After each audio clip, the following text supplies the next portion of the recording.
একদিকে আনন্দের খবর, অন্যদিকে কষ্টের। সবসময় আতঙ্কে আছি হাজব্যান্ডকে নিয়ে পাকিস্তানের লড়াইয়ের জন্য। প্রত্যেক দিনের মতো আজকে উঠেছি ভোরবেলা। তো আজকে 15 মিনিট আগেই উঠেছি। ওই যে ওই টিনের বেড়াটা দেখছেন, ওই বেড়াটা একটু উঁচু করে দিয়েছি নিচগুলোই ইট দিয়ে। তো তারপরে উঠানটা লেপে চলে এসেছি থালা বাসনগুলো মাজতে। এগুলো কালকে রাতের থালা বাসনগুলো মেজে তারপরে ঘরের ভিতরের কাজগুলো করব। এখন আমি বাইরের কাজগুলো সেরে নিচ্ছি। বেড়াটা কালকে বেঁধে রেখেছিলাম আর আজকে শুধু ইটগুলো দিয়ে দিয়েছি। আসসালামু আলাইকুম, সবাই কেমন আছেন? আশা করছি সবাই ভালো আছেন ও সুস্থ আছেন। আমি শিল্পী, আমি নদী জেলার ছোট্ট একটা গ্রামে থাকি। আবারও নতুন একটা দিনের নতুন একটা ব্লগ ভিডিও নিয়ে চলে এসেছি আপনাদের মাঝে। আশা রাখছি আজকে ভিডিওটি ভালো লাগবে। একদিকে আনন্দের খবর এই কারণেই বলছি যে দীর্ঘ 1 বছর পরে আমার হাজব্যান্ড বাড়িতে আসবে, মানে দেশের বাড়িতে আসবে। কোরবানির 15 দিন আগে আসার কথা। তো এই লড়াইয়ের জন্য ওনারা সবসময় খবর দেখছেন, তো খবরে মানুষকে আরও উত্তেজিত করছে। তো ওখানে যেসব ছেলেরা আছে তাদের বাড়ির লোকও বলছে বাড়ি আসার জন্য, খবরে এইসব শুনে বা দেখে। আর একটা হোটেলে আমাদের পাড়ার মিনিমাম 20-25 জন আছে। তো হোটেল মালিক আধার কার্ড জমা নিয়ে রেখেছেন। আর এই 20-25 জন একসাথে যদি বাড়ি চলে আসে তাহলে তো ওনাদের হোটেলটাই বন্ধ হয়ে যাবে, আর অন্য ছেলেরাও তো এখন কেউ যাবে না কাজে। তো ওই জন্য হোটেল মালিকও আসতে দিচ্ছে না। আবার যা বা প্লেনে করে বাড়ি চলে আসবে হোটেল মালিককে না বলে। হাওড়াতে হচ্ছে লড়াই, আর হাওড়া থেকে আমাদের বাড়ি আসতে মিনিমাম 5 থেকে 6 ঘন্টা লাগবে। তো ওই জন্য ওনারা আর বাড়ি আসারও সিদ্ধান্ত নিতে পারছেন না। তো যাই হোক, কাজগুলো করছি ঠিকই, কিন্তু আমার মন পড়ে আছে আমার হাজব্যান্ডের ওখানে। কারণ ওনারা ওখানে কিছু হচ্ছে না, কিন্তু ওনারা খবর দেখে নিজেদেরকে আরও আতঙ্কের মধ্যে রেখে দিচ্ছে। তো যাই হোক, থালা বাসনগুলো মেজে ধুয়ে জায়গা মতো রেখে দিয়েছি। তারপরে বেড কভারটা একটু ঝেড়ে ঝুড়ে পরিষ্কার করে নিয়েছি। বালিশগুলোও একটু ঝেড়ে নিয়েছি। আর এই রুমালটা নিয়ে আমি এখন ফার্নিচারগুলো মুছে নিচ্ছি। এই রুমালটা বেশ তুলো তুলো, তো মুছতে বেশ সুবিধা হচ্ছে। তো ওই জন্য এই ফার্নিচারগুলো মোছার জন্যই আমি এই রুমালগুলো কিনেছি। একটা ঘরে ফার্নিচার মুছবো, আর একটা গ্যাসের ওখানে রাখবো, আর একটা এক্সট্রা রেখে দিব। আজকে সারাদিন প্রায় ফোনই হয়েছে হাজব্যান্ডের সাথে, কারণ ওনারা খবর দেখছেন আর বাড়িতে ফোন করে বলছে, বলছে তা বলছে, এখানে বোম পড়বে ওখানে বোম পড়বে, আমাদের এখানে লড়াই হবে, বাঙালি ছেলেদের মেরে ধরে বাড়ি পাঠিয়ে দেবে। তো এই খবরগুলোই ওনারা দেখছেন আর আতঙ্ক হয়ে যাচ্ছে। তো আমি বলেছি তোমরা তাহলে খবর দেখাই বন্ধ করো, দেখো কিচ্ছু হবে না। তো যাই হোক, আল্লাহর ওপর ভরসা করে আছি, আল্লাহ যা করবেন তাই হবে। তো আমাদের এই খেটে খাওয়া সংসারে বাইরে কাজে না গেলে আমাদের সংসার চলবে না। দেশের বাড়ি বা কাজ কোথায়, তাই সে কাজ করবে।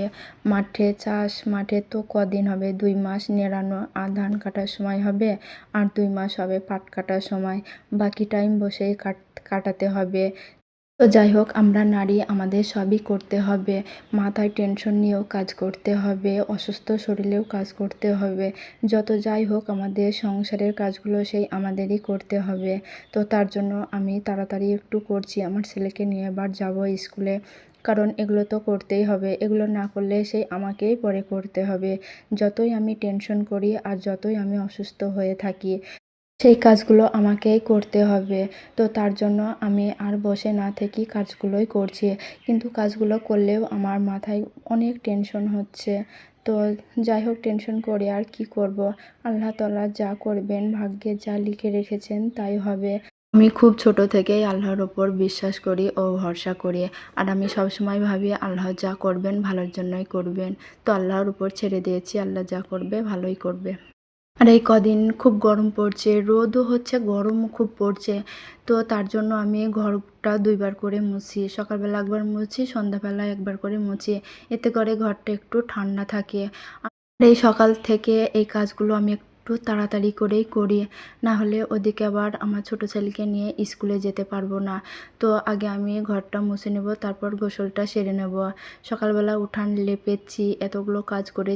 তো আমার গরম খুব লেগেছে আর আমি অনেক ঘেমেও গিয়েছি। ফ্যান চলছে অবশ্য, তাও আমি ঘেমে যাচ্ছি। তো তার জন্য আগে আমি গোসলটা সেরে নেব, তারপরে নাস্তা করব। আর আমার নাস্তা এখনও বানানোও হয়নি।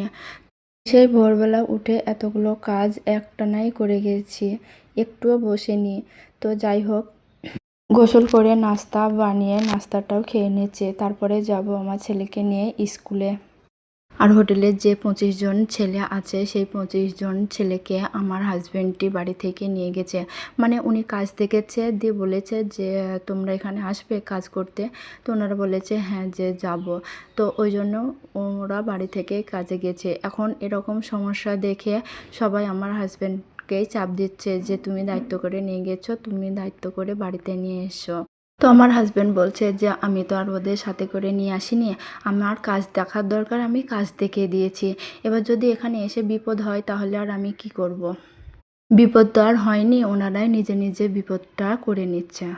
আমাদের মেয়েদের কাজই হচ্ছে খাও দাও, রান্না করো, থালা বাসন ধোও। তো যাই হোক, সকালে একবার রাতের থালা বাসনগুলো মেজেছি। এখন যে নাস্তা করার পরে থালা বাসনগুলো হলো সেগুলো মেজে নিচ্ছি। মেজে ধুয়ে পরিষ্কার করে টাইলসগুলো একটু মুছে নিচ্ছি।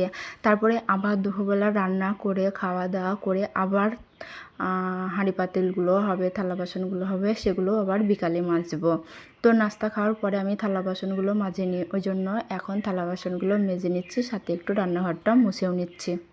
জানেন আজকে একটা মুরগির বাচ্চা খেয়ে নিয়েছে, বড় বাচ্চা। আর ওদেরকে আমি হাতে খাইয়ে বড় করেছি সেই ছোট থেকে। আর ছোটবেলায় বিড়াল বেজির মুখ থেকে নিয়ে এসেছি, মানে সেরকমভাবে মানুষ করেছি আর কি। তো সেই মুরগির বাচ্চা যদি এখন খাই তাহলে সহ্য হয় বলেন তো? তো সেই মুরগির বাচ্চা এখন সেই মুরগিটা বাচ্চাগুলোকে ছেড়ে দিয়ে ডিম দিচ্ছে। তো ওই জন্য মুরগিগুলো একা হয়ে গেছে, ওর মা আর ওদেরকে নিচ্ছে না, মুরগিগুলো একাই বেড়াচ্ছে। তো ওই জন্য বেড়ালে নেওয়ার সুযোগও পাচ্ছে। তো তার জন্য আমি মুরগিগুলোকে আর ছাড়িনি, মশারির ভিতরেই রেখে দিয়েছি। ভাবছি এখন আর ছাড়বো না, আর একটু বড় হোক তারপরে মুরগিগুলোকে ছাড়বো। এখন মশারির ভিতর করেই মুরগিগুলোকে বড় করে নেই। ওই জন্যই মুরগিগুলোকে মশারির ভিতরে করে রেখে দিয়েছি। মশারির ভিতরে খাবার পানি সব দিয়েছি, তো তাও ওরা শব্দ করেই যাচ্ছে। ওই জন্য ভয়েস দিতে গিয়ে আপনারা একটু শব্দ পাবেন, তো কিছু মনে করবেন না। আর এই গরমে উনুনের পাশে থাকতেও খুব কষ্ট হচ্ছে, কিন্তু কি করব, রান্না তো করতেই হবে। রান্না করে না খেলে তো আর থাকা যাবে না, তাই না? সকালবেলা 3টে রুটি করেছিলাম, 3টে পরোটা বানিয়েছিলাম। আর এখন দুপুরবেলা আলু পটল ঝিঙে দিয়ে করব জ্যান্ত মাছের ঝোল। আর সাথে করব আলু আর পটলের খোসা বাটা। বাটা মাছ দিয়ে আলু পটলের ঝোলটা বানানোর জন্য আমি কড়াইতে তেল দিয়ে পেঁয়াজ টমেটো দিয়ে একটু ভাজা ভাজা করে আলু পটলগুলো দিয়ে দিয়েছি। আমি প্রত্যেকটা তরকারিতে প্রায় 5 ফোড়ন দিই। তো 5 ফোড়ন তেলে দিলে মুখে বাধে, তো তার জন্য আমি 5 ফোড়ন ভেজে গুঁড়ো করে রেখে দিয়েছি। হলুদ গুঁড়ো দিয়ে আবারও একটু ভাজা ভাজা করে নেব। আর আমি আগে মাছগুলো ভেজে তুলে রেখেছি। আলু পটল রান্না করার জন্য আলু পটল যদি ভালো করে একটু ভাজা যায় না তাহলে খেতে খুব ভালো লাগে।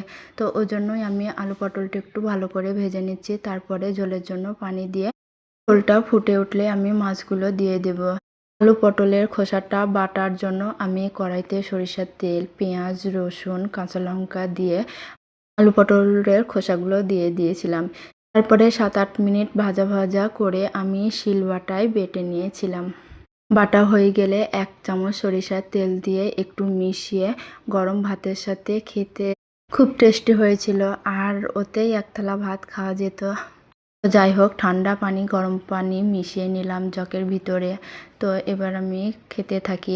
আর আপনারা ততক্ষণ সাবস্ক্রাইব করে পাশে থাকা বেল আইকনটা প্রেস করে দেবেন, যাতে করে আমি নতুন ভিডিও পাঠানোর সাথে সাথেই আপনার ফোনে নোটিফিকেশন চলে যায়। আর আপনি সময় সুযোগ বুঝে ভিডিওগুলো দেখে নেবেন। আর অলরেডি এই কাজটা যারা করে দিয়েছেন আপনাদের জানাই অসংখ্য ধন্যবাদ। আর আজকে ভিডিওটি এখানেই শেষ করছি। দেখা হবে নেক্সট ভিডিওতে, ততক্ষণে ভালো থাকবেন, সুস্থ থাকবেন, আল্লাহ হাফেজ। আর এই তো এবার দেখিয়ে দিচ্ছি, এই মুরগিগুলোর ভিতরে 8টা ছিল, একটা খেয়ে নিয়েছে, আর নতুন আবার 8টা মুরগির বাচ্চা উঠেছে।